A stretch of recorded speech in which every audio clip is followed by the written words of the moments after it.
बोलिए जगत गुरु भगवान श्री कृष्ण की जय। योग योगेश्वर भगवान श्री कृष्ण की जय।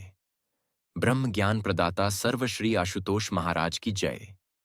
19 सेंचुरी के शुरुआत के अंदर जितने भी रेफ्रिजरेटर्स होते थे उनमें जो कूलेंट्स यूज किए जाते थे वो मोस्टली टॉक्सिक केमिकल्स होते, जैसे ammonia, methyl chloride, sulphur dioxide, और जिसके कारण बहुत सारे एक्सीडेंट्स हो जाते थे उन गैसेस की लीकेज के कारण।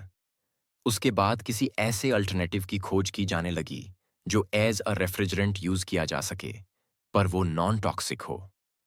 1928 में थॉमस मिडग्ले ने एक ऐसा ही केमिकल कंपाउंड इन्वेंट किया जिसे क्लोरोफ्लोरोकार्बन कहा जाता है। यह क्लोरीन, फ्लोरीन और कार्बन का एक कंपाउंड होता है, और जब इसकी प्रॉपर्टीज जांची गई, brothers and sisters the CFCs were non toxic and non flammable. जैसे ही 1928 में मिडग्ले ने इसको इन्वेंट किया तो उनकी कंपनी ने हाथों हाथ इस केमिकल को एज अ रेफ्रिजरेंट यूज करना प्रारंभ कर दिया, और मात्र 10 सालों के अंदर ही उनकी कंपनी ने 80 लाख के करीब रेफ्रिजरेटर्स बना दिए CFCs को यूज करके। इसके बाद तो मानो CFCs का यूज हर कूलेंट में हाथों हाथ धड़ल्ले से होने लग गया, और कहते हैं इस प्रकार करते करते लगभग 50 साल बीत गए, क्योंकि यह गैसेस नॉन टॉक्सिक थी, और इतना ही नहीं, यह लोअर एटमॉस्फेयर में इनर्ट रहती थी। यहां तक तो कहानी में सब कुछ ठीक चल रहा था, लेकिन इस घटना के लगभग 50 साल के बाद 1974 में एक ब्रेक थ्रू डिस्कवरी हुई, और यह डिस्कवरी की यूनिवर्सिटी ऑफ कैलिफोर्निया के दो साइंटिस्ट ने, प्रोफेसर शेरवुड डोलैंड और प्रोफेसर मारियो मोलिना ने, उन्होंने पाया कि यह CFCs यूं तो लोअर एटमॉस्फेयर में इनर्ट हैं, लेकिन जैसे ही ये CFCs अपर एटमॉस्फेयर में जाते हैं, जिसमें हमारी ओजोन लेयर होती है, वहां जाते ही UV कैटालिटिक डिग्रेडेशन होती CFCs की और क्लोरीन रिलीज होती है, और ये क्लोरीन ओजोन लेयर को नष्ट भ्रष्ट कर देती है। और जब साइंटिस्ट ने रिसर्च की, दे वर सरप्राइज्ड टू सी कि इनकी रेट क्या होती है। एक chlorine atom 1 lakh ozone molecules को नष्ट कर सकता है। जैसे ही यह बात सोसाइटी के सामने आई तो जितने भी इंडस्ट्रियलिस्ट थे जो CFCs की प्रोडक्शन करते थे, उन्होंने इसे एटर नॉनसेंस कहा, इसे एक साइंस फिक्शन टेल कहा, इसी लोड ऑन ऑफ गार्बेज कहा, और इसे सिरे से नकार दिया। लेकिन उसके 10 साल के बाद 1985 में ब्रिटिश केमिस्ट जो फोरमैन ने अर्थ के साउथ पोल में जाकर के अंटार्कटिका जोन के अंदर जब रिसर्च की एक्सपेरिमेंट्स किए, उन्होंने पूरे समाज के सामने यह प्रूफ रखा। तब तक अंटार्कटिका जोन के अंदर लगभग 40% ओजोन लेयर डिग्रेड हो चुकी थी, and that was known as Antarctica ozone hole. और जानते हैं, इस ओजोन होल का बारे में जैसे ही पूरी सोसाइटी को पता लगा, उसके बाद 1987 में एक ग्लोबल एनवायरमेंटल ट्रीटी साइन की गई, जिसे मॉन्ट्रियल प्रोटोकॉल कहते हैं, जिसके तहत आज लगभग 197 कंट्रीज ने एडमिट किया है कि वो अपनी कंट्रीज के अंदर CFCs की प्रोडक्शन को कम करेंगे और उनके दूसरे अल्टरनेटिव्स पर विचार करेंगे। 1987 से आज 2025 चल रहा है। आपको लगा होगा कि अब तो ओजोन होल भर गया होगा, लेकिन नहीं। आप लोग सभी अपनी स्क्रीन्स पर देखिए। फर्स्ट स्लाइड नासा की रिसर्च बताती है, 1987 से लेकर अब भी यह ओजोन होल बढ़ता ही चला जा रहा है, और ऐसी प्रेडिक्शंस हैं कि ओजोन होल को अपनी वापसी उसी पोजीशन में आने में लगभग 2070 तक वेट हमें करनी पड़ेगी, और वह भी श्योर नहीं है। ब्रदर्स एंड सिस्टर्स, ये कहानी हमने आपको क्यों सुनाई? बिल्कुल ऐसा ही होल आज समाज की पर्सनैलिटीज के अंदर हो गया है। आज समाज के अंदर भी एक ऐसे ही लूप होल्स आ गए हैं, जिसके कारण UV जैसी रेडिएशंस, यानी विकारों की रेडिएशंस, आज समाज को जला रही है। शादी जैसा पवित्र बंधन, जिसे भारत देश के अंदर 7 जन्मों का बंधन माना जाता था, वह 7 महीने भी नहीं टिक रहा है। भारत देश का युवा अश्लीलता का नग्न तांडव कर रहा है। कॉमेडी शोज के नाम पर माता पिता के पवित्र रिश्तों की धज्जियां उड़ाई जा रही हैं। आज हमारे भारत देश के अंदर, सोसाइटी के अंदर, लोगों के अंदर ऐसे लूप होल्स आ गए हैं विकारों के, और आज पूरा देश चल रहा है। पूरा देश चल रहा है। किसी कवि ने जब देखा, देश को इस प्रकार जलते हुए तो उस कवि की कलम रो उठी।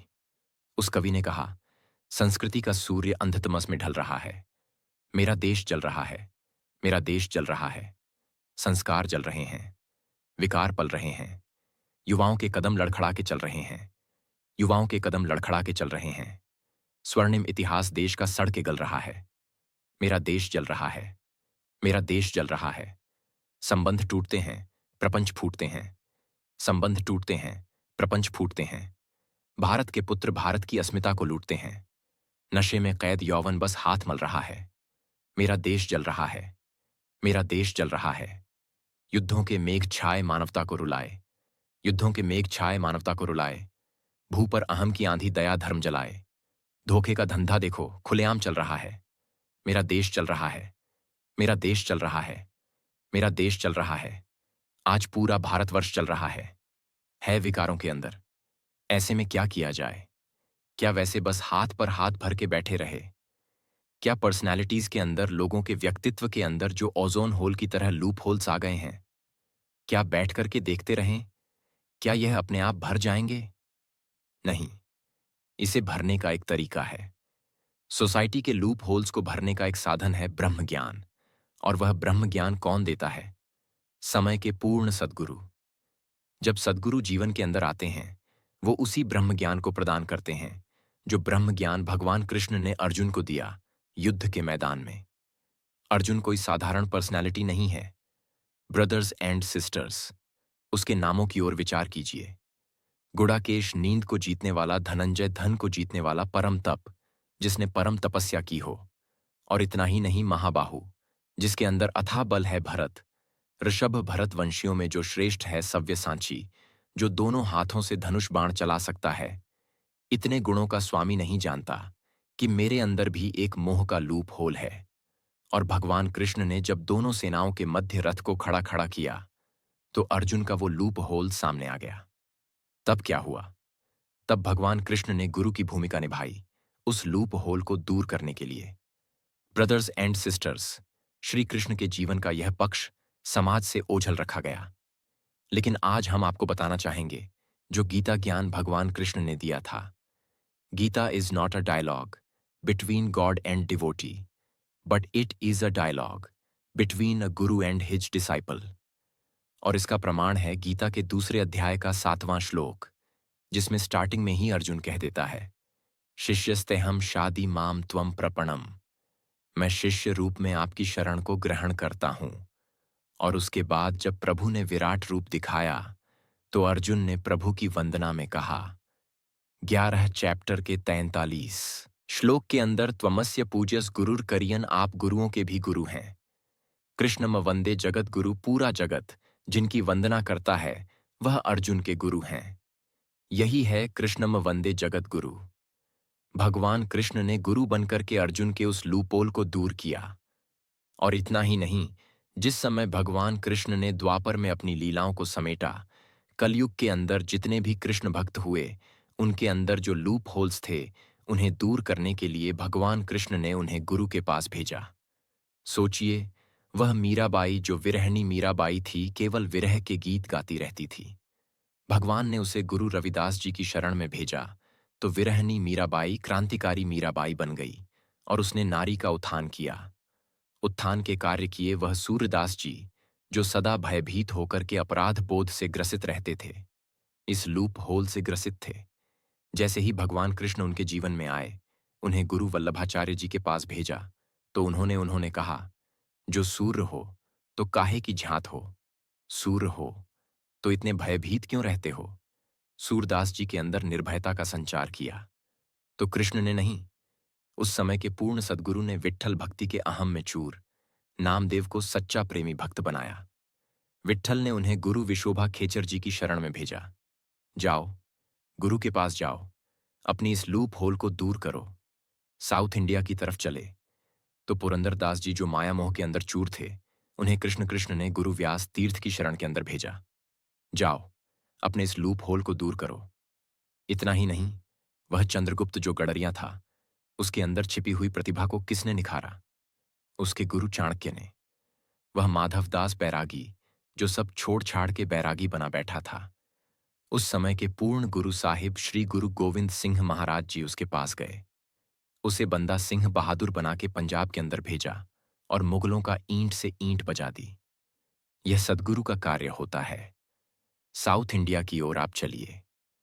हरिहर और बुक्का राय के गुरु विद्या ने उन्हें ब्रह्म ज्ञान से विभूषित किया और विजयनगर साम्राज्य की स्थापना करवा दी। और छत्रपति शिवाजी महाराज के गुरु समर्थ गुरु रामदास जी ने उन्हें एक ऐसा दुष्ट दलनकारी योद्धा बनाया जिन्होंने मराठी हिंदवी साम्राज्य की स्थापना कर दी। यह सद्गुरु करते हैं। भक्तजनों, यह सद्गुरु करते हैं। हमारे लिए भी तो कृष्ण ने यही आज्ञा दी है। समाज के इन लूप होल्स को दूर करना है। अपनी पर्सनैलिटी के लूप होल्स को दूर करना है तो जाओ, उस समय के पूर्ण गुरु के पास जाओ। आप कहेंगे किसके पास जाएं? इतने सारे तो गुरु हैं। तो brothers and sisters, here is a good news. भगवान कृष्ण हमें 5 स्टेप लिटमस टेस्ट देते हैं एक गुरु की पहचान करने का। पढ़िए गीता के 4थे अध्याय का 34वां श्लोक। तद्व विधि प्रणपातेन परिण सेवया उपदेशति ते ज्ञानम ज्ञानीन तत्वदर्शिना। इस पूरे श्लोक में 5 स्टेप भगवान कृष्ण बता रहे हैं। गुरु के ऊपर लिटमस टेस्ट लगाइए। आप स्क्रीन्स पर देखिए। The step number 1, प्रणिपातेन। जब भी किसी गुरु के पास जाएं तो उन्हें प्रणाम करें। Immediately move to step number 2, परिप्रश्नेन। उनसे प्रश्न करें। कौन सा प्रश्न? वही प्रश्न जो अर्जुन ने गीता के 11वें अध्याय के 3रे श्लोक में किया था। दृष्टुम मिच्छामि ते रूप महेश्वरम पुरुषोत्तम। हे पुरुषोत्तम, मैं आपके रूप को देखना चाहता हूं। पूछिए गुरु से, क्या आप मुझे भगवान का दर्शन करवा सकते हैं? अगर गुरु कहे, अरे अभी तो अध्यात्म की नर्सरी क्लास में एडमिशन लेने आए और पीएचडी की बातें करते हो, भगवान ऐसे नहीं दिखता। अगर गुरु कहे, नहीं ब्रदर्स एंड सिस्टर्स, इस 5 स्टेप लिटमस टेस्ट का 2nd स्टेप हमें कहता है, वहीं से गुरु बदले and again move to step number 1। और अगर गुरु कहे, yes I can show you god, जो भगवान कृष्ण ने 11वें अध्याय के 5वें श्लोक में कहा, पश्चिमे पार्थ रूपाणी, मेरे रूप को देखो, तो स्टेप नंबर 3 इज सेवया। उस गुरु के चरणों को थाम लीजिए, समर्पण कीजिए। देन स्टेप नंबर 4, उपदेश दी ते ज्ञानम। उस गुरु से ज्ञान दीक्षा को प्राप्त कीजिए। And then move to step number 5, brothers and sisters. The step number 5 is the crucial step of this litmus test. तत्वदर्शीन। जब गुरु ज्ञान दे तो देखे गुरु ने ईश्वर के ज्योति रूप तत्व का दर्शन करवाया कि नहीं। अगर नहीं करवाया तो ये लिटमस टेस्ट कहता है, अगेन गो टू अंदर गुरु और फिर से ये 5 स्टेप दोहराएं। और अगर गुरु करवा दें, congratulations, you have got a perfect master. आपको पूर्ण गुरु मिल गए हैं। ये 5 स्टेप लिटमस टेस्ट हमें अपनाना है। और ब्रदर्स एंड सिस्टर्स, अगर कहीं आपको ऐसा गुरु ना मिले तो दिव्य ज्योति जागृति संस्थान के द्वार आपके लिए खुले हैं। आप यह 5 स्टेप लिटमस टेस्ट किसी भी संस्था में चले जाएं और किसी भी गुरु से जाकर के पूछिए। अगर गुरु मिल जाए तो बहुत अच्छी बात। अगर कहीं ना मिले तो दिव्य ज्योति जागृति संस्थान के संस्थापक व संचालक हमारे गुरुदेव सर श्री आशुतोष महाराज जी ऐसा मादा रखते हैं, आपके घट में तत्क्षण ईश्वर के तत्व रूप का दर्शन करवाया जाएगा। आपको घट में कृष्ण का दर्शन करवाया जाएगा। यह सर्वश्री आशुतोष महाराज जी मादा रखते हैं और तब जीवन कितना सुंदर हो जाता है। इसकी एक उदाहरण आपको देंगे। जानते हैं, जब नील आर्मस्ट्रांग पहली बार चंद्रमा की सतह पर उन्होंने कदम रखा था तो वह दिन के समय, उस समय चंद्रमा पर दिन था और उस समय वहां की जो पिक्चर थी वो कैसी थी, आप अपनी स्क्रीन्स पर देख सकते हैं। आप कहेंगे ये कैसा दिन है, हर तरफ कालीमा ही कालीमा है। जबकि इसकी तुलना में आप अगर पृथ्वी का दिन देखें, पृथ्वी का दिन कितना सुंदर होता है। नीला आकाश, सतरंगी आभा। इसका कारण क्या है? चंद्रमा के दिन में काली मां है, पृथ्वी के दिन में रंग ही रंग है। इसका कारण है, पृथ्वी के पास अपने एटमॉस्फेयर की 5 लेयर्स हैं जो चंद्रमा के पास नहीं है। उन 5 लेयर्स में जब सनलाइट आती है तो कंटिन्यूअस रिफ्लेक्शन, रिफ्रैक्शंस और स्कैटरिंग होती है और आकाश का रंग नीला हो जाता है। सूर्य की किरणें रंग बिखेरती हैं जो चंद्रमा की सतह पर नहीं होता। ब्रदर्स एंड सिस्टर्स, ये कहता है, जब जीवन में सर श्री आशुतोष महाराज जी जैसे पूर्ण गुरु आते हैं और शिष्य उनकी आज्ञाओं के घेरे में, उनकी आज्ञाओं की लेयर्स में खुद को बांध लेता है, तब उसके जीवन के अंदर भी ऐसे रंग बिखर जाते हैं। उसका जीवन सुंदर हो जाता है। उसका जीवन भी इसी प्रकार सतरंगी आभा से भर जाता है। और इसकी हम ज्वलंत प्रमाण आपको देंगे। ब्रदर्स एंड सिस्टर्स, आपने समाज के अंदर नारी की अस्मिता को खंड खंड होते हुए प्रसंग सुने होंगे। लेकिन सर्व श्री आशुतोष महाराज जी ने नारी का भगवती स्वरूप क्या होता है, ये बताया है दिव्य ज्योति जागृति संस्थान के अंदर। समाज के अंदर चरित्रहीनता की गहरी खाई के अंदर गिर करके वासना की आग में जलते हुए युवा आपने देखे होंगे। लेकिन दिव्य ज्योति जागृति संस्थान में तपस्या के शिखर पर उपासना की आग में जलते युवा हमने देखे हैं। दिव्य ज्योति जागृति संस्थान के अंदर रिश्तों को टूटते बिखरते चित्रते हुए आपने देखा होगा समाज के अंदर। लेकिन जो सर श्री आशुतोष महाराज जी की आज्ञाओं में चलते हैं, वो आदर्श गृहस्थी क्या होती है, वो गुरुदेव ने दिव्य ज्योतिष जागृति संस्थान में करके दिखाया है। माया की धुनों पर नशे में लड़खड़ाते कदमों को आपने देखा होगा समाज के अंदर। लेकिन संस्कृति के गीतों पर थिरकते कदम इस मंच पर दिव्य ज्योति जागृति संस्थान ने प्रस्तुत करके दिखाए हैं। ये है दिव्य ज्योति जागृति संस्थान और यह है सर श्री आशुतोष महाराज जी का ब्रह्म ज्ञान। हम आपका आवाहन करते हैं, आप भी इस ब्रह्म ज्ञान को प्राप्त कीजिए। तब हमारे जीवन के भी लूप होल्स भर जाएंगे और अंत में यही आवाहन करेंगे। आज तक जिसने भी अपनी क्षमताओं को, प्रतिभाओं को निखारा, तो पूर्ण गुरु के सानिध्य तले। और ऐसे एक भक्त क्या कहता है, गुरु सत्ता ही शेष मनुज का गठन धरा पर करती है। सदा सदा से यही मानव में मानवता भरती है। छिपी हुई क्षमताओं को जिसने आकर उन्मान दिया, दिव्य गुरु ने ही हर युग में शिष्यों का निर्माण किया। दिव्य गुरु ने ही हर युग में शिष्यों का निर्माण किया। पाकर दिव्य नेत्र केशव से अर्जुन ने कौशल दिखलाया। चंद्रगुप्त की सुप्त शक्तियों को चाणक्य ने ही प्रकटाया। कर्तव्य परायणता को जिसने जीवन में है स्थान दिया, दिव्य गुरु ने ही हर युग में शिष्यों का निर्माण किया। हो चाहे अज्ञान के बादल जीवन न परछाए, या फिर भय या भ्रम की दीमक नोच नोच कर खाए, आत्म जागृति की ज्वाला से जिसने नाश अज्ञान किया, दिव्य गुरु ने ही हर युग में शिष्यों का निर्माण किया। है सौभाग्य हमारा आशुतोष पूर्ण अवतार मिले है।